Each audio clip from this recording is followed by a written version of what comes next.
Want to make movies? Hey there, aspiring filmmakers. You're the new Hollywood generation. My name is Orlando Delbert. This is Hollywood Unapologetic. I first wrote about success in filmmaking and life when I was writing Pollyanna's tear-soaked Battlefields of Hollywood, a survival guide against the cynicism and the hypocritical. Today I wanted to speak about Filmmaking Essentials, 34 things you will need to do and be mindful of to be successful during the distribution stage of film production during the coronavirus pandemic. For you, the new Hollywood generation, this directly applies to you. In addition, I am also including the things you and your entertainment attorney should be mindful of. These are all deal points that need to be clear before signing off on any distribution agreement. If you haven't watched Filmmaking Essentials Reopening Hollywood, I'll have a link at the end of this episode for you to check out. And since the Hollywood Task Force released its white papers on reopening Hollywood, follow the link in the description for the downloadable PDF. I've been asked via Twitter, what is the film production process during the coronavirus pandemic? This is a common question, and I wanted to address it in the Reopening Hollywood series. But I should add, the Alliance of Motion Picture and Television Producers, who shared the long-anticipated document on proposed procedures, proposed health and safety guidelines for motion picture, television, and streaming productions during the COVID-19 pandemic. Whew, that's a hell of a title. The white papers, the next steps we speak about here, would be the steps everyone should follow in the filmmaking process with their proposed guidelines in mind. I have to mention up front, there is a lot to creating our vision. Most of the steps for motion picture and for television are the same in the most part, but distribution is different. Plus, with the growing availability of digital and self-distribution outlets online, and with the growing popularity of crowdfunding, there's multiple ways to get your vision financed and your voice heard. I offer these episodes to give you more in-depth information, all in the hopes to help you make your checklist of things you need to have in order before you pick up your camera and shoot a single frame. The fifth stage in the filmmaking production process is the distribution stage. The first thing to do during the distribution stage is to consider your distribution outlets. If you haven't made a game plan by now for distribution, now is the time. Doesn't matter the amount of time and effort that has gone into creating your film if no one ever sees it. Having it as a vanity piece will not further your craft, career, nor the careers of anyone else who bled and sweat alongside you on this adventure. Up until now, most of the steps needed to create a motion picture are the same steps to create content for television, industrials, and straight-to-video marketplace and internet-based contents. The steps are generally the same, even with less people and money involved, but distribution is not. When your project was in the development stage, you should have considered what would be the best distribution outlet for your project. Will your film be released theatrically to cinemas? Will your film be released directly to consumer media such as DVD or Blu-ray? Will the film be released as digital downloads or streaming media available to the public from a media provider or through your website? If your film is being distributed by a film distributor, there usually will be a red carpet premiere and a launch party to maximize the public relations buzz. Press releases, press review screenings, and interviews are all designed to help you have the best impact. Press kits are created as part of the promotional packaging as part of promotion. A dedicated website is also launched, different than that of the production company, which can have additional scenes, backstory details about the characters, photos, and other goodies designed to get the public interested and wanting to see the film over and over again. I should add, for most filmmakers today, their films are often developed and produced away from the studio that distributes them in the end. These independently produced films are usually financed by the pre-sale of distribution rights and may also have private investors. The film enters the acquisition agreement phase. At this point, the producer and film distributor agree on details of the distribution rights.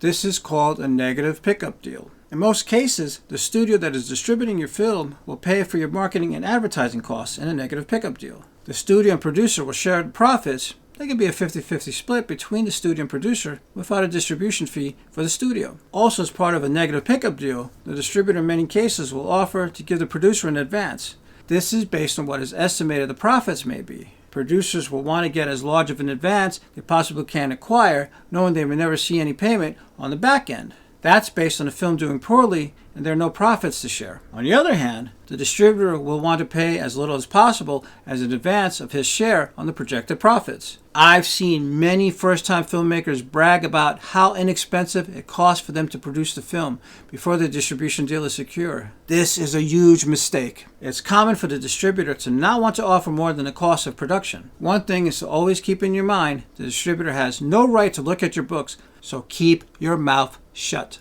Tricky thing that may happen at this point is the distributor may offer a preemptive offer, and it's good for a dedicated amount of time. For example, you were offered $250,000 as an advance, but you must decide on whether to accept it or not within 24 hours. This is tricky because you may feel compelled to hold out for a better offer. On the other hand, a better offer may never come, and your offer is gone. This is why it is important to plan the release to potential film distributors to maximize your possibilities. I've seen many filmmakers get burned at this stage. Some distributors have been known to be creative with their accounting. I can't stress enough how important it is to go through the terms and fully understand them. Too often, profit participants don't see any return. The terms of net profits may be defined in such a way that is not in the best interest of the producer. Another mistake I've seen first-time filmmakers do is show the film when it's not completed. I cannot stress enough how easily opportunity will walk away, regardless of how many times the distributor may say they are professionals, blah, blah, blah. If the film isn't ready, it's simply not ready. Your first impression is your only impression. The best thing to do is to set up a screening and invite as many of the executives you possibly can. You want all of your potential distributors to see your film at the same time. This will help getting them to compete with one another. Even if some of the distributors want an early look, don't give in. Don't send out DVDs or have them view a digital copy online. You can promise to let them see it once the film is completed. If they're viewing it at their office, most likely they won't get through it due to interruptions. You want them in a live theater surrounded by live people. Fill up your place with your friends. You can rent theaters all over Los Angeles or at some of the studios like Paramount Pictures or MGM. One thing that happens during negotiations is that the distributor may want to cross-collateralize the foreign distribution rights. What that means is the monies earned from the various markets the rights have been sold to are combined together. For example, your film does well in one country and earns $1 million and loses $1 million in another country. When cross-collateralized, the percentage of your net revenue will be 0. This is because they are combined together. But if they were not cross-collateralized, you would get your percentage of the profits from the first territory, while the distributor absorbs the loss from the second. Many first-time filmmakers don't take the time to fully research what all this means for them. You should learn as much as you can before you begin reaching out to distributors about them. There are many unscrupulous distributors out there as well. You can do searches online and check the Superior Court dockets in Los Angeles for past lawsuits against them. You also want to check the distributor's financial health and reputation. Take the time to see if they're distributing other films similar to yours to avoid a possible conflict of interest. By this point, you should have an experienced entertainment attorney representing your deal. If you haven't been taking notes so far, this next part you really should. Items 12 through 25 are the deal points you and your entertainment attorney should be mindful of. Ready? The amount of the advance, the extent of the rights, foreign and or domestic. Which markets, if any, are cross-collateralized? Are there any ancillary rights? Are there distribution or overhead fees? What is the accounting schedule? Will it be monthly or quarterly? What is the track record of the distributor? Does the distributor have any leverage with the exhibitors when monies are owed? How and when is payment done? What is the marketing commitment and is it guaranteed? How much input does the producer have over theater selection and artwork and for which markets? How much input does the filmmaker have in the promotion process? In the event the distributor decides to back out early in the film's distribution, does the producer have the right to regain distribution rights? These are all deal points that need to be clear before signing off. An experienced attorney's job is to be your advocate. You want someone who is able to negotiate, or better said, improve a distributor's offer. If you haven't made a game plan by now for distribution, now is the time. For a filmmaker in the early part of his or her career,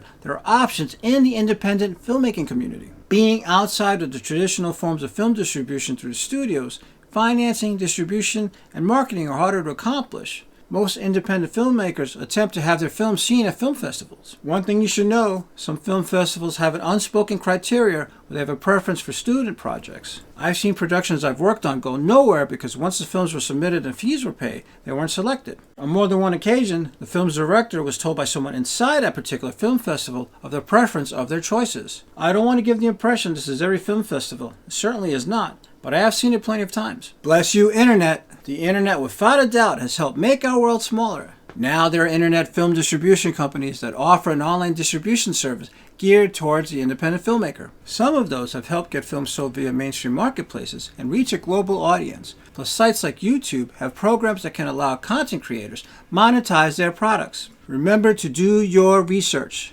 Some of these sites offer somewhat inexpensive services to help your film be seen. Others offer very little financial return. You'll need to decide on whether making money on this project is your first priority or is having a strong calling card to showcase your work is, so you can have better financial and distribution options for the next project. Sometimes you can't have both, unfortunately, and this is something that should have been decided upon back during the development stage of production. There are tons of examples in the reality show world of lowbrow programming giving up as sacrificial lambs by the content creators. This was all part of a plan to gain accessibility to better resources for the next project. Remember, once your first project is out there for the world to see, it's easier for doors to open for the next one. Make sure you weigh out all of your pros and cons as you're making your list. I didn't want to get too detailed about online distribution now because emerging trends make it difficult to be specific on some technological trends because the technology grows at such a fast rate and is only increasing. A product or service may be obsolete 6 months from now and the replacement may not be available to the mainstream just yet. The American film market.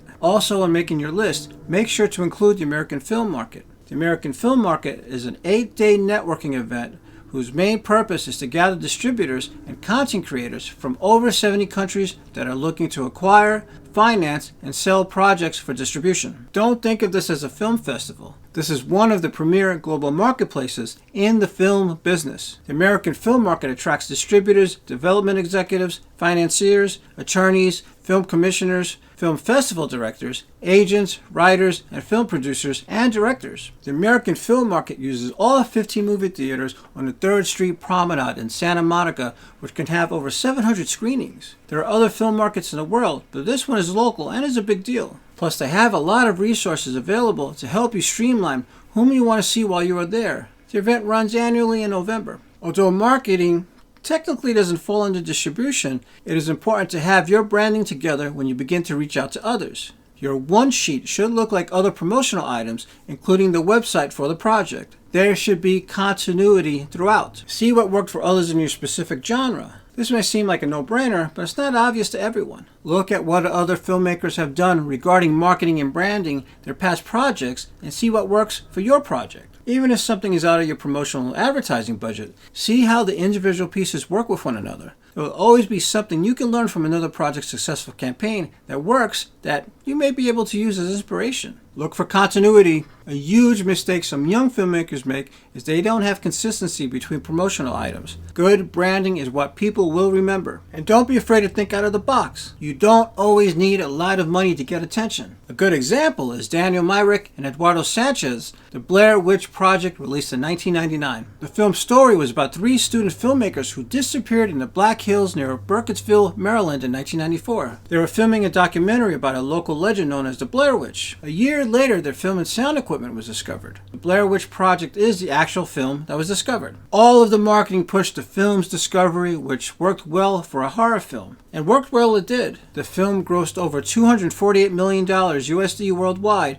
making it one of the most successful independent films of all time. This led to Book of Shadows, Blair Witch 2 the following year, as well as building a franchise with novels, comic books, and video games. By the way, the 3 student filmmakers that disappeared actually never disappeared. Television distribution is a whole different animal. Yes, the American film market is also a good place to pitch your television series idea, but you should know a little bit about mainstream television content development beforehand. There is a misconception that mainstream television is dying, and that misconception is driven in part by the high number of low-budgeted reality programming running on the airways now. Some can argue that competing technology is growing too quickly for Hollywood to keep up, and the studios and networks are falling behind. That's talked about all day and night, but the reality is that everything in Hollywood is about making money. Big money. And Hollywood has and will always invest in lobbying, regulation, litigation, and enforcement of the law to protect their properties. One of the key factors most people don't know about is that a lot of the business decisions in television are based around affiliate fees. $32 billion a year in fees. Over the last 30 years, affiliate fees have become the lifeblood and the primary revenue stream of how the content for television is produced, financed, and packaged. You pay a fee to your cable or satellite provider, and a share of your subscription fee is shared back to the content owner and distributor. This is usually on a subscriber-by-subscriber basis. But what is interesting to see is how this really works. Cable providers began offering their programming for free as long as you can prove you are a cable subscriber. This allowed viewers to watch their content for free on mobile devices, usually 24 hours after they originally aired. As a content producer, this is good to know, especially when shopping for online distribution outlets. I've seen deals offered by some that offered a very low return for the content producers. One of the things mentioned throughout this series is Hollywood is about making money. What we covered here gives you an insider's view of the whys few outside the industry know about. Even many content creators inside the Hollywood trenches are not fully aware of much of what we touched upon. Without a doubt, there is a lot of information we have just gone over,